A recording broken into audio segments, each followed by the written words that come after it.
João Cantigas Esteves e Rui Moreira de Carvalho estão, como habitualmente à quarta-feira acontece, no Closing Bell para nos ajudar a analisar os temas que marcaram o dia. Ambos agradeço a presença. Muito obrigado. Esta entrevista de Cavaco Silva, entre tantas reações positivas, uma pessimista, aparentemente, a dizer não vamos regressar aos mercados em 2013, não podem ser pedidos novos sacrifícios. Enfim, é uma opinião que vale de um economista, doutorado, professor universitário, mas que nesta fase acho que é inconveniente. É melhor ouvir os aplausos vindos de Bruxelas, como Durão Barroso hoje a dizer que o programa está a ser bem implementado e que os esforços portugueses estão a ver nos números. Não, Patrícia, não é só o Durão Barroso, é o Dias Pilgrim, diz que estamos a ser um aluno exemplar. De facto, temos na década de 90 experiências de alunos exemplares, 80, 90, ganhamos taxas de crescimento significativas, mas é melhor que falem bem de nós do que falem mal de nós. Portanto, e nesta etapa estamos de facto todos a fazer um esforço, e quando digo todos, a sociedade, porque sente-se. Sente-se na rua, sente-se nas lojas, sente-se na escola, sente-se nas famílias, que estamos a fazer o esforço. Então, o melhor é que todos tentarmos ir para o mesmo lado e chegar a um porto, que é o porto de um desenvolvimento da economia portuguesa para criar emprego, porque de facto é um grande flagelo os tais 14,5% de emprego. Que também é João Proença, hoje numa audiência com o Presidente da República, a saída a dizer que de alguma forma se viu uma congratulação do Governo pelos 14,5%. Pelo menos pelas metas terem sido alcançadas ultrapassadas, e ultrapassadas, mas a dizer de alguma forma sentiu como que o Governo estava a reclamar uma vitória. Não. Eu penso que nós temos que ter cuidado com as palavras porque elas podem ser ofensivas para quem está desempregado. Ninguém pode ficar contente com desemprego. Agora, se um emprego é um emprego precário, quando digo precário sem qualidade, não digo precário de part-time, porque nós portugueses temos muito o hábito de ter precário um ordenado no fim do mês e ganhar miserável, digamos assim. Por vezes o part-time, no meu tempo de estudante, não havia part-time, era importante, e é importante mudar as regras. Eu sobre isso limito-me a dizer que eu estive em setembro na Suíça e conheci um reputado cozinheiro que comentava que trabalhava 3 horas no restaurante e 3 noutro. Ou seja, ele trabalhava apenas das 11 às 2h30 da tarde e depois outras 3 ou 4 horas noutro restaurante ao fim da tarde. Aqui em Portugal, nosso conceito, isso não funciona. Começa às 10 da manhã e vai até às 11 da noite. Trabalhamos mais e há aquele intervalo de tempo em que, de facto, não há ninguém, mas ele ganha para estar ali e ficar ali sentado. Ou seja, tem que haver um ajustamento de todos ao novo contexto global, a começar pelos economistas, a começar pelos funcionários, a começar pelos donos de casa, pela sociedade. E nesse sentido, acho que esta crise é importante porque nos está a fazer refletir a importância da economia, a importância do dinheiro e a importância de respeitar o planeamento. Professor Cantigas Esteves, também boa noite. Boa noite. Acha que é possível o Governo comprometer-se que não vai pedir mais austeridade e continuar a dizer que regressa aos mercados em 2013? Já são vários economistas, não é só o Presidente da República, mas são várias pessoas que dizem que é inconcebível conseguir regressar aos mercados em 2013. Eu julgo que devemos, enfim, fazer uma coisa de cada vez. E aqui o que eu acho que é relativamente novo é que, enfim, temos um plano, temos um guião, digamos assim, temos um rumo traçado com aquilo que são metas a atingir e deparam-se 2 problemas face a um histórico que não é muito longínquo. Primeiro, haver a consciência de termos um plano credível para atingir aquilo que são os nossos objetivos, basicamente de consolidação e de reequilíbrio das contas públicas. E segundo, a parcela da execução, porque infelizmente no passado falhámos imenso na temática da execução. Ora, e portanto, o que eu julgo neste momento, à medida que começam a aparecer números, a dita avaliação da Troika, eu julgo que é muito importante, de forma rigorosa, e não nem empolando, nem fazendo o contrário, termos consciência de como é que estamos nessas 2 metas. Por um lado, no plano que foi definido, e foi definido, como sabemos, por um consenso muito alargado em Portugal, quer na altura pelo governo anterior, quer, no fundo, pelo atual governo, e por outro lado, também, a execução, que falhamos sempre na execução. E importa dizer que temos também de ser frontais. Este é, de facto, o primeiro ano sério de querermos alterar as coisas. Porque nós sabemos, falou-se muito em 2009, mas falhou redondamente, falhou-se muito em 2010, mas falhou-se redondamente, e falou-se muito em 2011 e também se falhou, que tivemos que ir buscar os fundos de pensões. Portanto, este é de facto o primeiro ano sério. Evidentemente que as pessoas já estão cansadas, porque já andamos a falar nisto há muitos anos. Mas tem que sermos frontais, que pela primeira vez temos aqui um guião, temos aqui um rumo que foi definido e que aparentemente começa a ser consensual, que está a correr bem. Ora bem, agora a pergunta que coloca é: mas vai ser suficiente ou não vai? Porque já não existem artes de malabarismo, como foi o Fundo de Pensões. Agora e é Portugal vai. a ter que prestar contas seriamente, Exatamente. como disse. E Por isso, vai. comprometer-se que não vai ser preciso mais austeridade é, de alguma forma, arriscado. Eu julgo que o tema não deve estar em cima da mesa sequer. Ou seja, pensar que vamos cumprir. Exatamente. É como um aluno nosso, não é? Está a fazer o primeiro ano e está já preocupado com o que é que lhe vai acontecer no segundo ano. Portanto, tem que concluir o primeiro ano e concluí-lo bem, com distinção, que depois estará em melhores condições para enfrentar o segundo ano. Portanto, eu acho que querer queimar etapas não faz sentido. Agora, não há dúvida nenhuma, e penso que aqui também é consensual, que a boa execução deste plano, os números começarem a aparecer e a dar alguma confiança, evidentemente que é muito bom para aquilo que venha a acontecer a seguir. E repare, a própria Troika, mesmo agora aqui, enfim, já foi abrindo algumas portas. Portanto, eu aqui estou muito de acordo que é prematuro colocar questões essas que não estão em cima da mesa, vamos sim olhar para aquelas questões que estão em cima da mesa. E já agora, permite-me, enfim, digamos, uma nota otimista num tema específico. Nós próprios aqui levantamos algumas questões, há uns tempos atrás, por exemplo, das privatizações.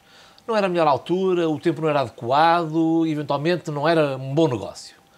Hoje é consensual que foram 2 excelentes negócios. E 60% do programa de privatizações está concluído, algo que a Grécia, por exemplo, já nos distingue Exatamente. claramente, pelo menos. Mas não é só isso. Foram 2 operações que aparentemente também correram muito melhor do que aquilo que se pensava na altura.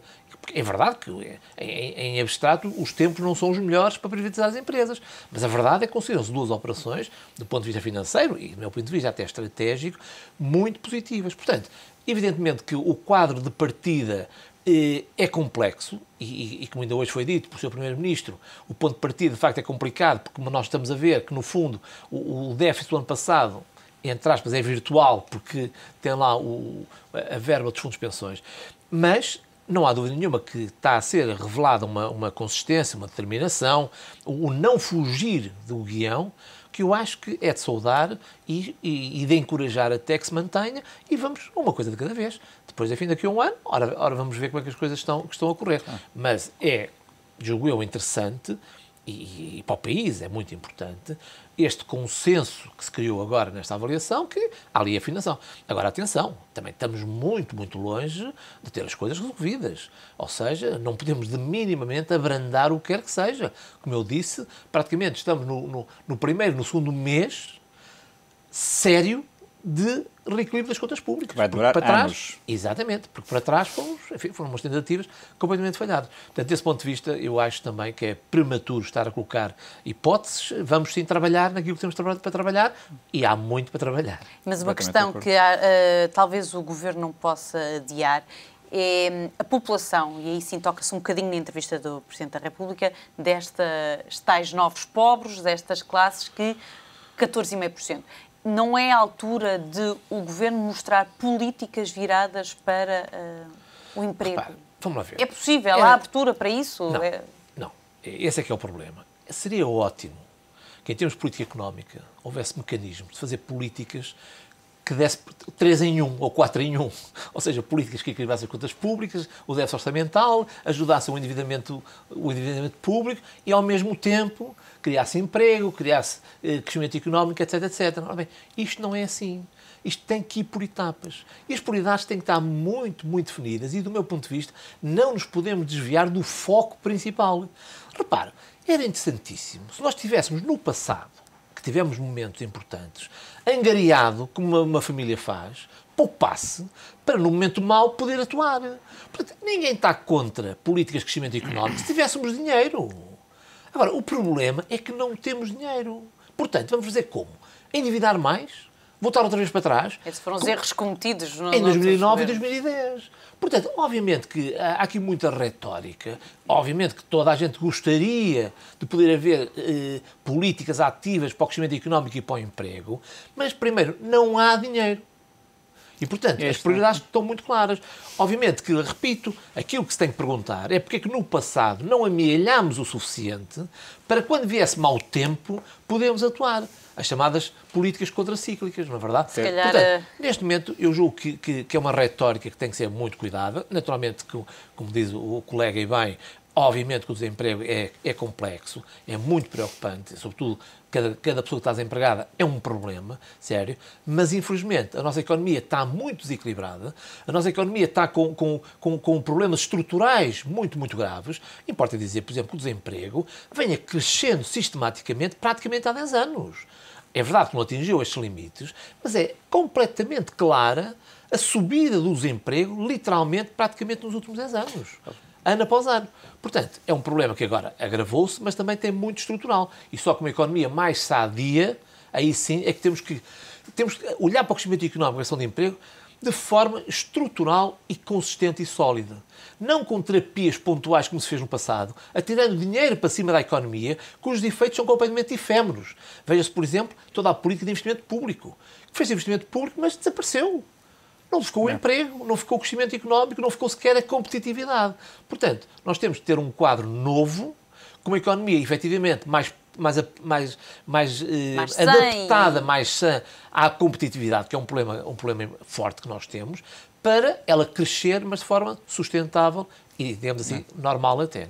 Não é? Concorda com este ponto de vista? Não tem mais que concordar, para não ser tão longo, mas só 3 resumos. Os dados do Banco de Portugal da semana passada, que pela primeira vez, depois de 2008, em 2008 tinham parado, sugerem que a dívida total portuguesa são 475% do PIB.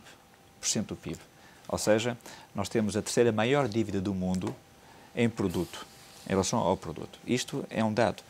E como já disse aqui o professor Cantigas Esteves, a taxa de poupança portuguesa é das menores, é a segunda menor. É 11% a taxa de poupança. Uma balança muito desequilibrada e só depois de a corrigir que agora está a ser corrigida. A balança comercial, sim, de facto, está acima das expectativas. Ao contrário do desemprego, que está em rigor abaixo, está pior do que o que seria expectável, mas a balança comercial está acima das expectativas e, por outro lado, também há outro indicador interessante, que é as dívidas a fornecedores com mais de 90 dias pararam de crescer. Ou seja, isto pode dar pistas de que a recuperação pode ser mais rápida do que nós pensávamos. Já temos uma atitude positiva.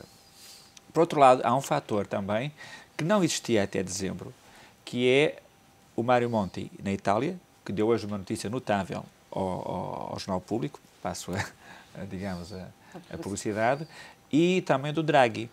Repare que o Draghi, desde que foi para ficar à frente, 2 italianos, desde que ficou à frente do BCE, mudou de forma estrutural todo o financiamento. E vocês, como bem escreveram hoje, hoje foram emitidas 529 mil milhões de euros, a segunda emissão de dívida, a 3 anos. Isto nem sequer existia. A primeira foram de 489 mil milhões, mas que, descontando a dívida de curto prazo, ficou em 193 mil milhões. Ou seja, esta foi a terceira e última emissão. Foi a segunda emissão. Sim, esta vai fazer apenas mais um. Esta segunda poderá permitir a Portugal, por exemplo, garantir ao sistema financeiro todo o seu refinanciamento até 2013, que é cerca de 18 mil milhões. Se isto for possível, liberta dos bancos de um grande aperto que estavam de constrangimento. Porque nós temos outra questão que é, como bem foi referido, desalavancar a economia. Porque nós não podemos repetir o modelo, que era endividar-nos. Esse modelo, mesmo quando foi feito, não promoveu o crescimento. Portugal parou no tempo. E, portanto, pode acontecer que até em 2013 haja capacidade de nós nos refinanciarmos, porque em janeiro estava à porta o colapso de Itália e o colapso de Espanha, e hoje em dia isso já não se põe com tanta cuidado. Portanto, em economia, 6 meses é muito tempo, 1 ano é muitíssimo tempo. Tínhamos esperança, cada um cumpre com a sua atitude, tínhamos esperança, de facto, de termos melhores tempos. Falou em Mário Monti, e hoje o Primeiro-Ministro reuniu-se com Mário Monti. De alguma forma parece aquelas reuniões de Alemanha e França, mas numa versão dos pequenos ou dos que estão em risco de serem Grécias. Mas é mesmo isso, mas de uma forma responsável. Porque se isso fosse feito, podemos dizer, nós não somos todos gregos, nós somos todos gregos. Mas se fôssemos todos gregos, quem nos tem a emprestar, diria, mas afinal de contas está ali o meu problema. Eu ouvi nas notícias o presidente do Governo Regional dos Açores vir ao continente fazer queixa do Governo Regional da Madeira. Ou seja, estamos a falar do mesmo Estado-nação. Deviam unir-se e foi esta o mesmo lógica Estado-nação, Itália. onde um está a discutir o tipo do cheque que o outro levou. E estamos dentro da mesma língua e dentro da mesma cultura, que nós somos, felizmente, somos uns. Repare, dentro do espaço europeu, que é uma área geográfica caracterizada pela guerra, que sempre foi, o temporal mais longo sem guerra foi desde que há a União Monetária, começou com a União do Ferro e do Aço, não é? Portanto, temos que pensar que os outros também olham para nós. Agora, a forma como o Mário Monti está a fazer é diferente. Primeiro de tudo, ele é um tecnocrata e tomou decisões muito fortes políticas no seu país, na Itália. Agora está a mostrar que, de facto, há a possibilidade dos países do Mediterrâneo terem uma capacidade de dar a volta. Agora, precisamos também que o centro e o norte da Europa sejam solidários, não solidários em emprestar dinheiro, mas potencialmente aumentar o seu consumo. O consumo da população, o investimento. Repare que a previsão do crescimento para a Alemanha o próximo ano, segundo o Eurostat, publicado no dia 23 de fevereiro, é 0,6. E foi corrigido também. Não, agora é ao de 23, 0,6. Portanto, e França, 0,4. Ou seja, não vai muito longe. Finalmente, na década de 90, que foi quando houve, no fim de 80, houve a integração da Alemanha do Leste com a Alemanha do Ocidente, não é? E a Alemanha Federal, a República Federal nessa altura da Alemanha. também todos beberam desta mas união. cresceu uma média de 0,7 em 10 anos. Portanto, eles tiveram toda uma década, foram 10 anos de reajustamento. É isso que nós, portugueses, temos que nos preparar para ter um reajustamento e depois termos melhores condições para pensar o futuro. Professor Cantigas Esteves, esta reunião de Mário Monti e Pedro Passos Coelho lembra o que já pediram há muito tempo, e se falava há muito tempo, que fossem os países pequenos, periféricos, se unissem em esforços para combater, entre aspas, os grandes da Europa?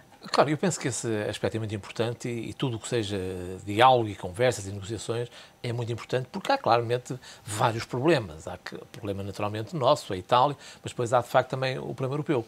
E aqui realmente critica-se muitas vezes a Alemanha, enfim, por algum centralismo, por tardar nas decisões, etc. Mas de facto, se nós olharmos praticamente, enfim, desde que esta crise existe, a pergunta é, o que é que os outros países pensam? Eu já não digo façam. O que é que pensam? Ou seja, há realmente uma demissão completa de todos os países. Enfim, não digo que Portugal é um país pequeno, mas exatamente uma Itália. Ou seja, o que é que esses países pensam? Qual é o contributo para resolver? É muito fácil criticar a Alemanha. Mas o que é que há de diferente? O que é que esses países têm a propor de diferente face à Alemanha? Nós agora estamos a mostrar que estamos a fazer. Exatamente. Ou seja, e eles também. Independentemente, o que é que fica a ideia até tempos muito recentes?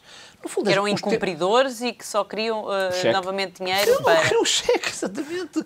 As soluções eram sempre as mesmas. Era eurobonds, era isto e aquilo, ou seja, formas de fazer chegar dinheiro aos países, não é verdade? Mas, em termos estratégicos, o que é que nós queremos, para onde é que vamos, o que é que a Europa pretende fazer, competitividade, desses países vinha nada. Evidentemente que a Alemanha decidia, obviamente a Alemanha tem o seu programa, tem o seu plano, tem claramente a sua estratégia bem definida, mas outros países demitiam-se completamente. Era caso para perguntar onde é que andam os outros 26 países ou 25 países. Andava um pouco ao sabor do vento. E exatamente o caso da Itália é paradigmático. Foi preciso chegar a um limite dos limites para a Itália começar a mexer. Aqui, enfim, mudar um governo, não nos podemos esquecer. Perdão uma blasfémia, abençoadas as agências de rating, que obrigaram que finalmente... Acordaram a Itália a tomar medidas, exatamente, a criar condições para haver outra forma de governar a Itália, para ver se aquilo andava para a frente. Porque a Itália teve até ao fim, a ver se conseguia manter um status quo. Ficar na sombra. Com uma economia ainda mais estagnada. Ficar um pouco na sombra e não se lembrasse. Com uma economia mais estagnada do que a nossa. Foi uma década completamente perdida. Mas está a ver, a Itália teve ali até ao fim, a ver se exatamente passava despercebida, não é verdade? E depois, quando começa então as famigeradas agências de rating... É lembrar-se ali uma. Exatamente. E então a Itália lá começa a medir. Mas isso não é só na Itália. Toda a Europa reagiu tardíssimo, Toda a Europa deve estar a pensar, não se descubram mais países fragilizados. Ou seja, temos de ser realistas e, em parte, muito também devido à persistência da Alemanha. De facto, 2012, agora, começa-se a notar um empenho mais ou menos generalizado em cada um fazer o seu trabalho de casa e resolver as coisas. E o Conselho Europeu do Durão Barroso diz que vai deixar de ser marcado pela austeridade e marcando essa na sua linha de 2012 em prol do crescimento. Pronto, eu aí Isto tenho uma leitura, será para a esfera pública, porque nos corredores tem-se muito tratado a austeridade. Mas não é, permita-me. Esses 500 mil milhões de emissão... Deixa-me só... Eu aí, enfim, ninguém nos está a ouvir, portanto eu posso dizer isto com uma vontade. É que isso é tudo conversa. Pronto. Isto é, neste momento os europeus perceberam. Também importa o simbolismo e a frase. E, portanto, agora, em vez de falarmos em austeridade, vamos falar em crescimento. Eu tenho as máximas dúvidas que alguma coisa se altere. Mas, pelo menos no discurso, passa a haver a palavra crescimento. Mas repare, mas não se altera porque é muito difícil alterar, como já dissemos há pouco. Mas o que anota, houve realmente um consenso dentro dos líderes europeus. Meus senhores, a partir de agora, vamos todos nas conferências de imprensa, crescimento, crescimento, crescimento. E, portanto, pronto, também estas coisas são simbólicas e são importantes. Ou seja, em termos práticos, vai mudar muito pouco, mas acredito que em termos de ânimo e até de animar alguns agentes políticos, na verdade, a palavra crescimento vai estar muito mais presente e, desse ponto de vista, é positivo. E esta cimeira fica marcada pela assinatura do Pacto Orçamental, ainda tem a discussão das firewalls, dos tais mecanismos de reforço dos fundos, que ainda não está decidido. Exatamente. Ainda há muito por decidir dentro destes... Como disse o colega, por exemplo, neste momento, esta atitude do Banco Central Europeu também é muito... São eurobonds, isso? São muito diferentes, ou seja, portanto, realmente as coisas estão a mexer, apesar das críticas... Mas com limites que são 3 anos, deu no novo, mas depois logo se vê, mas uma coisa de cada vez. Apesar das críticas, a verdade é que as coisas estão a acontecer. Mesmo a Grécia, obviamente, com enormes dificuldades, mas enfim, ainda está viva, ainda temos ali um plano. Portanto, ou seja, as coisas realmente demoram o seu tempo, porque de acordo com muitos agentes políticos e até alguns técnicos, neste momento já não tínhamos ferramenta nenhuma. Já tinham ido os eurobonds, o euro tinha acabado. O euro já tinha acabado, já estava o desastre todo consumado. E a verdade é que hoje continuamos mais ou menos com as frentes todas abertas, digamos assim. E já falar uma palavra nova, crescimento. Antes que nos mandem embora, diga, só duas partes que é isso. Claro. Mas o problema do Ocidente não acaba aqui. O Ocidente, de facto, está demograficamente mal. Nós temos a pirâmide invertida, nós não fazemos filhos, nós temos uma pequena integração, aliás, demasiada integração da mulher no trabalho, quando dizemos no sentido demográfico de não termos população, de não termos capacidade de captar estrangeiros, imigrantes, quando, de facto, os homens do saber tendem a fugir para a Índia, para a China e mesmo para as universidades. Ou seja, o Ocidente tem que repensar toda a sua política social, né? Porque outros países emergem com ritmos de crescimento muito maiores e com potenciais de poupança. O que nós mais temos assistido neste momento é o surgimento de novos países, cada vez com mais poderio e cada vez mais... E essas são questões muito estruturantes e ainda muito bem, complexas. Ainda bem para eles, porque eles eram significativamente mais pobres que nós. Quer dizer, nós tínhamos como vai a Europa envolver-se com esses países que surgem agora no Diz domínio. bem, envolver-se. Exatamente. Muito obrigada a ambos pela presença obrigado, neste Closing Bell.